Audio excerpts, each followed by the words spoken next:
Oi, turma, do livro Felicidade, Onde Estará, do Jesualdo Costa. O texto de hoje é Ponto de Partida. Reproduzo com minhas palavras e a meu modo uma parábola que o ilustre codificador do Espiritismo, Allan Kardec, escreveu como grande pedagogo e educador que era no livro Obras Póstumas, para exemplificar a vida do espírito, parábola que ele intitulou A Estrada da Vida.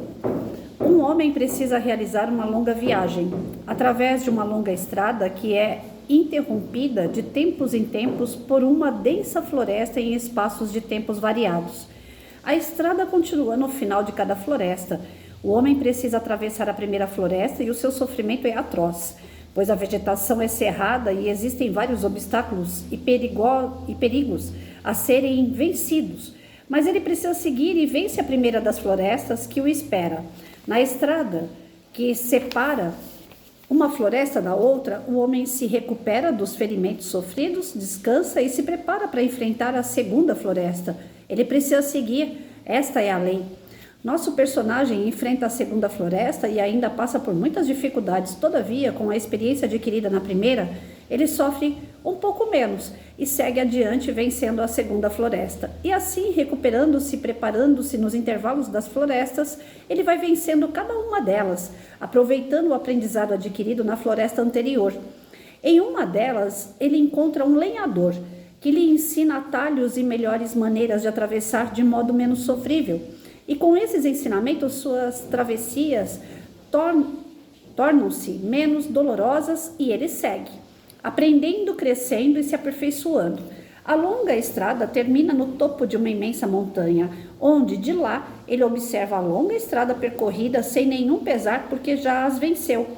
Enquanto reflete sobre sua trajetória, ele é abordado por um homem sábio, que pede para que ele volte em missão de ajudar seus irmãos retardatários, a exemplo do lenhador que o ajudou, pois o descanso eterno seria inútil e tedioso.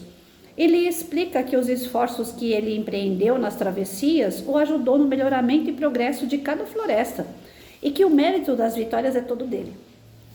Cada floresta representa uma existência através do processo reencarnatório aqui na Terra, ou em mundos semelhantes, e o espaço entre essas existências simboliza a erraticidade, ou o espaço espiritual, onde nos preparamos para novos embates nos campos da matéria. Ao vencermos todas as experiências do mundo material, a ele voltaremos em missões redentoras junto a irmãos de caminhada que se encontram um pouco atrás. Assim é a lei do progresso, uma das leis divinas. Compreendemos, portanto, que não necessariamente passamos pelas fileiras do mal, mas sim da ignorância intelectual e moral. Pela senda da ignorância, o homem erra, anda e se perde por labirintos tenebrosos, desde eras milenares, à procura da paz. Enquanto não a encontra, ele sofre as consequências dos próprios equívocos. Necessário é aceitar essa realidade para que, a partir da aceitação, se dê início a um caminho de volta em busca de si mesmo. Na estrada infinita da vida espiritual, estamos ainda mais próximos da animalidade do que da angelitude. E é somente a partir do reconhecimento dessa realidade que a devida conversão ocorrerá. Ainda nos encontramos na infância espiritual. Quem não reconhece essa realidade e se considera o máximo, fecha as portas das possibilidades de progresso e se arrasta lentamente na longa estrada que ainda tem a percorrer. Somos crianças espirituais na longa estrada da vida do espírito. Como crianças em crescimento que somos, cometemos e cometeremos muitos erros, mas estamos no caminho certo, pois esse é o nosso caminho. No passado, e até mesmo dentro da própria Bíblia, o homem considerava a eternidade um período muito grande. Hoje, o nosso conceito de eternidade mudou. Eternidade não é um espaço de tempo, mesmo que longo. Eternidade é o próprio tempo, sem início e sem fim. Entendemos assim que o único eterno no universo é o próprio Deus, o Criador incriado. Tudo o mais teve um início e o espírito não foge a essa regra, mesmo que esse início se perca na noite dos tempos. Uma vez criados, somos espíritos imortais, mas não eternos, eternos só Deus. Somos imortais e fadados à felicidade. E um dia alcançaremos, pois a felicidade não é um dom ou presença de Deus. A felicidade será uma conquista nossa, quando então teremos todos os méritos. Sócrates, um grande sábio da antiga Grécia, um homem muito além do seu tempo, considerado um divisor de águas no campo da filosofia, dizia com frequência: a única coisa que eu sei é que nada sei. Somente os homens sábios reconhecem a própria ignorância no que tange ao infinito futuro a ser percorrido. O início, portanto, da mudança e, consequentemente, do crescimento rumo à felicidade é exatamente esse ponto: admitir a própria ignorância, porque somente assim se inicia o limiar de uma nova vida, porque então se abrem as portas das possibilidades. Que texto, hein, gente? Olha lá. Nós sabemos que nós tivemos um início, né? O Espiritismo, ele abre um leque de condições de estudo, de aprimoramento, né? Para que a gente possa compreender de onde nós viemos. Então, de onde nós viemos já não é segredo. Abre o livro dos Espíritos que vocês vão estudar e vão compreender bem essa parte. Já não é segredo para ninguém. De onde que veio o Espírito? Nós nascemos simples, ignorantes, todos nós, né? Ah, mas Jesus, um cara perfeito, ele também foi criado simples e ignorante? Sim, todos nós, todos os espíritos foram criados simples e ignorantes. Poxa, mas Jesus, então, por que acontece? O que acontece que ele é tão perfeito? Porque ele se aprimorou. Ele passou por essas florestas ditas aqui no texto. E ele foi crescendo, ele foi evoluindo. E à medida que ele foi evoluindo, tudo que ele olhava para trás foi se tornando pequeno. Aquilo que era um obstáculo gigante para Jesus, ele olhou para trás e se tornou pequeno, né? Quantas vezes a gente não passa por isso? Vamos lá, dar um exemplo. A Patrícia aqui construiu casa 16 anos, reformando casa.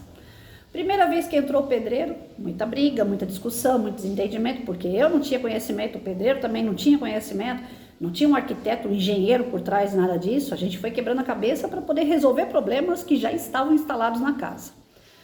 Então, de imediato eram problemas assim que, nossa, não vai ter jeito, né? Não achamos solução, bota isso, bota aquilo e não para de vazar água, e a água entrava na minha casa até não querer mais.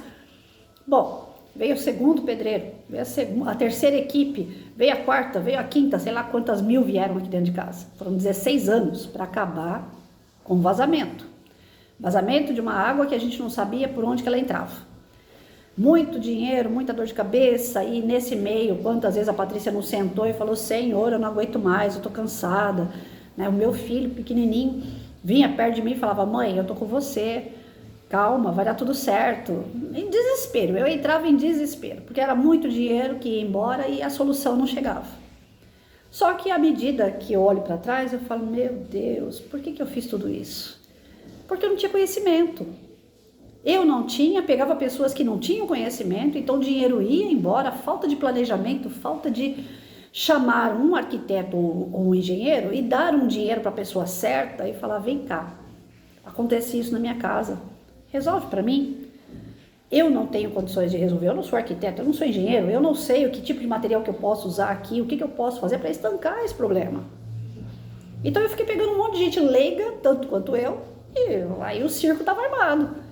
Era só desespero. Agora hoje, se der qualquer tipo de problema na minha casa, eu faço um empréstimo no banco se for necessário. Mas eu vou pegar uma pessoa responsável, que saiba como que faz para resolver aquilo e pagar a pessoa certa. Mas isso a gente adquire ao longo do tempo, essa experiência, esse conhecimento. Porque de imediato a gente não tem isso. A gente vai pelos sentidos. Não, faz sentido chamar uma pessoa que trabalha em obra, resolver. Pode ser que a gente ganhe, né, na Mega Sena e achar um profissional que faça obras e que realmente saiba resolver o problema. Mas não foi o meu caso aqui, foram 16 anos mexendo. Teve um pedreiro amigo meu, que ele se tornou amigo meu, ele falou: Patrícia, em questão de água você não me chama na sua casa, você é muito zicada.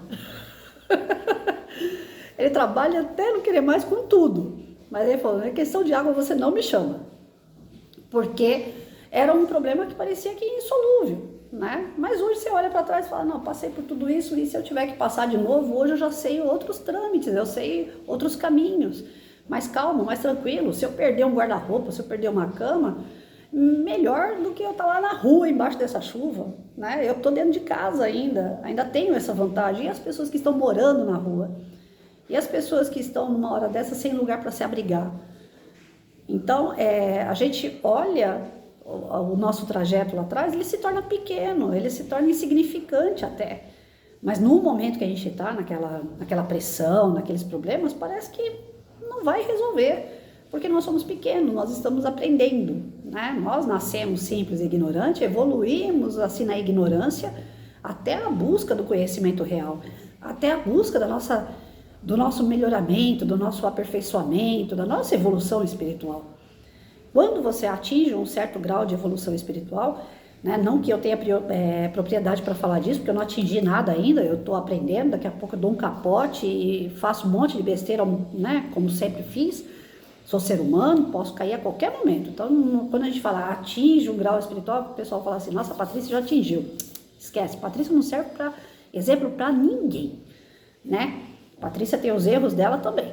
Então, eu estou falando assim, quando a gente cita um aprimoramento espiritual, é aquilo que a Patrícia gostaria de atingir, né? Que eu sei que existe, eu estou caminhando para chegar lá, vamos lá, vamos melhorar, né? Então, quando você atinge esse grau, a sensação que eu tenho através dos estudos, através dos exemplos de seres mais superior, né, que vem da comunicação, é que vem uma tranquilidade, vem uma paz diante da adversidade. Você sabe que aquilo está acontecendo com você, não é à toa. Você tem que aprender com aquela situação. Então você tem que observar tudo o que está acontecendo em volta, ver os prós, os contras, aquilo que é bom, aquilo que é ruim, pega o que é bom, o que é ruim você descarta. É um momento de estudo, de reflexão. As coisas ruins que aparecem, né, os obstáculos que aparecem, como aqui na floresta, né, o exemplo da floresta, eles são para você impulsionar, para você passar por aquilo e se tornar melhor, com mais sabedoria, com mais conhecimento, porque você vai ter que refletir, raciocinar, estudar, e isso engrandece o espírito. E quando você passa por aquilo, você olha lá atrás e fala, era só isso, e eu fazendo aquela tempestade? Mas por que eu fiz tempestade? Porque eu não tinha conhecimento. Né? Pensa numa pessoa que faz ensino infantil, ensino fundamental 1, ensino fundamental 2, faz o ensino médio, faz uma faculdade, faz uma pós-graduação, faz um mestrado, faz um doutorado. Todos esses trâmites, quando você estava lá embaixo, no ensino infantil, que a professora falou assim, esse aqui é o alfabeto, vamos falar o alfabeto, A, B, C, D. Como é que você ficou? Apavorado. Gente, é muita letra. Como é que eu vou decorar tudo isso? Quando a professora chegou e falou, cada letra dessa tem uma família. A família do B, Ba, Bé, Bi, Bo, Bu. Gente, como é que eu vou fazer isso até chegar no Z? Eu não vou decorar tudo isso.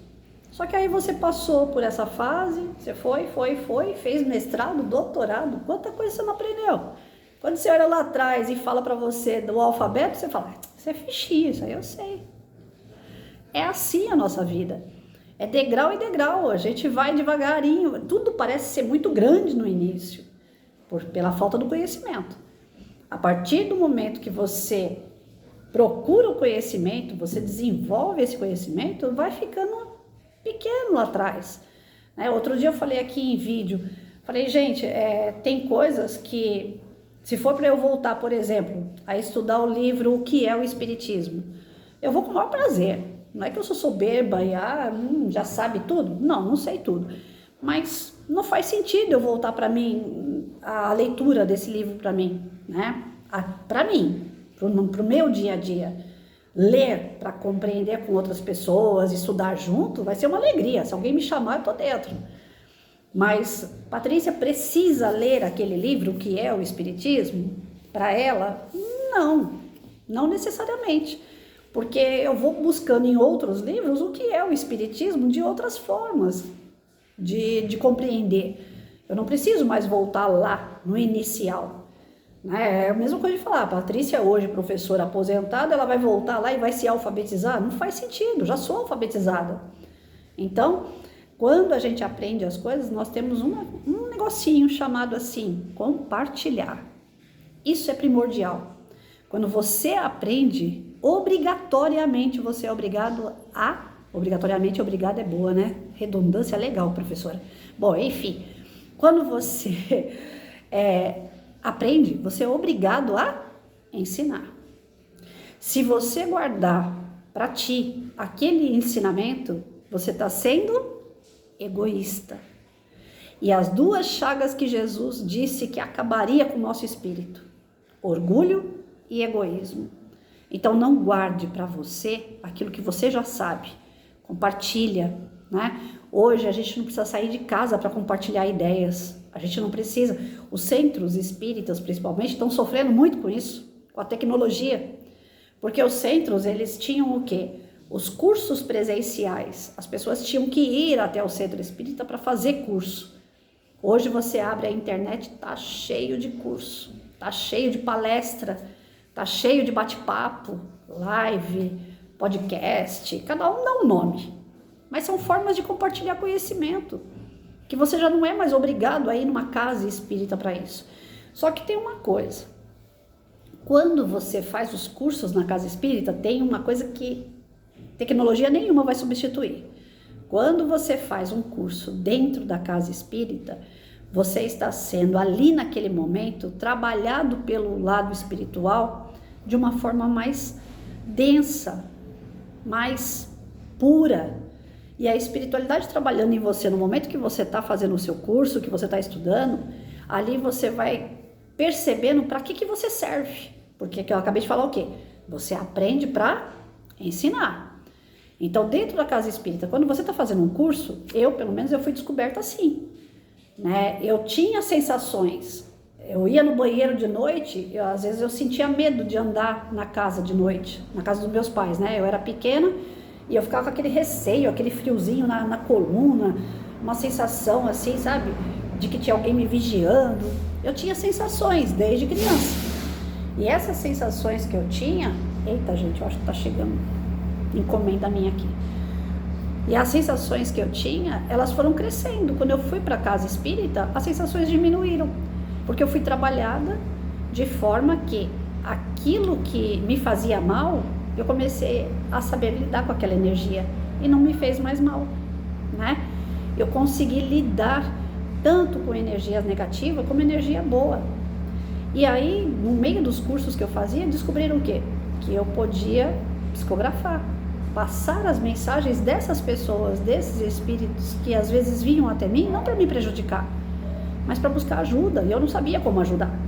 Eu comecei a fazer a psicografia, trabalhar isso, né? E a gente não vai fazendo psicografia tipo o Chico Xavier, né? Que, nossa, o seu filho que morreu há 40 anos atrás veio e te deu uma comunicação, ou Maria, lá no meio de um monte de Maria numa palestra. Não, as minhas comunicações não são assim.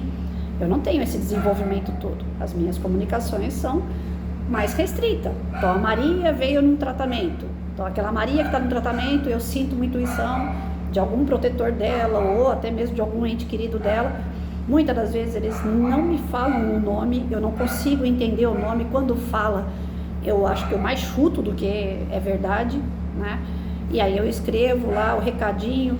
Não gosto de dar recadinho daqueles que machucam, maltratam, colocam medo na pessoa. Eu gosto de dar recadinho que seja para amenizar, para deixar a pessoa bem, né? E aí eu falo com a espiritualidade o tempo todo, quando for para eu fazer qualquer tipo de recado, por favor, me utilize para o bem, para eu poder fortificar aquela pessoa, e não para deixar ela ainda mais em parafuso. Eu não aceito isso, só aconteceu uma vez. Eu me senti muito mal. Falei, eu não tô aqui para dar recados assim de alguém que tá com raiva, com ira, que tá a fim de fazer o mal para aquela pessoa que tá em tratamento. Esse tipo de recado eu peço à espiritualidade sempre. Falo, não passa para mim porque eu não vou dar. Eu sou meio relutante para essas coisas. Bom, enfim. Então o texto diz pra gente, né, que nós vamos passar por perrengues e à medida que a gente vai passando, a gente vai aprimorando e olhando para trás, não com desdém, mas a gente vai olhar para trás e falar assim, ufa, foi difícil, mas eu passei, né? E à medida que a gente passa, a gente tem a obrigação de ensinar, né? Aprendi, vou ensinar. Então eu posso ensinar via internet? Posso fazer palestra, posso fazer bate-papo, podcast, eu posso mandar mensagens, leituras como a Patrícia faz? Pode. É um princípio, é legal, é um exercício. Mas o ideal para o espírita é estar na casa espírita, fazer o seu trabalho mediúnico dentro da casa espírita, né? Trabalhar em palestras, trazer as pessoas para esse conforto espiritual dentro da casa espírita. Né? A gente não pode enfraquecer a casa espírita, ainda mais nesse momento que o planeta está passando por transformações tão tenso, né? Nós estamos num momento muito tenso. Então a casa espírita ela serve de reconforto, ela serve de consolador mesmo, né? A casa espírita ela vai trazer para a pessoa aquele conforto, aquele carinho, né? Nada substitui um abraço, uma palavra presencial. Então, que tudo aquilo que a gente aprenda, a gente possa passar sim, não interessa o canal que seja, mas não deixem de fazer isso principalmente fisicamente, né? Presencialmente. Trabalhem isso em vocês, porque é tão cômodo, né? A gente no dia a dia, não, internet tudo resolve. Eu estava conversando com uma evangelizadora esse dia, ela falou assim, nossa, eu fui querer fazer uma reunião com as evangelizadoras da casa, todas queriam uma reunião virtual, porque é mais cômodo, né? Na sua casa, liga a televisãozinha ali, o celular e pronto. Mas não é assim que se resolve, né? É olho no olho, nada substitui o olho no olho, né? Então vamos procurar a gente desenvolver as nossas capacidades, mas sem tirar esse acolhimento do abraço, o conforto, de um olhar sincero, de palavras próximas. Tem amigos meus que estão passando umas pindaíba, eu falo para eles, quer vir aqui em casa? Vem tomar um café comigo? Porque eu fico orientando, conversando por celular, vai me dando um pânico, porque dá vontade de dar um abraço na pessoa, tirar aquela energia ruim dela com um abraço, né? Com um carinho de verdade, com um olhar, um bate-papo, tomando um café, tirar um pouco aquele peso daqueles problemas, né? Com um momento descontraído.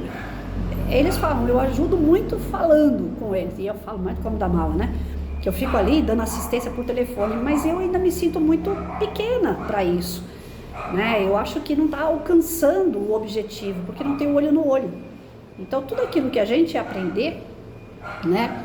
A gente sabe que ainda vai vir outros obstáculos, não é porque a gente atravessou, que nem eu falei, até o mestrado, que a gente não vai ter outros obstáculos, não. A vida da gente é degrau, né? Então vai vir outros obstáculos, e para a gente subir nesses outros degraus, para a gente passar pelas outras adversidades, a gente tem que estar forte aqui, né? Aprendi, agora já estou ensinando, já estou repassando, mas ainda tem coisas para me aprender.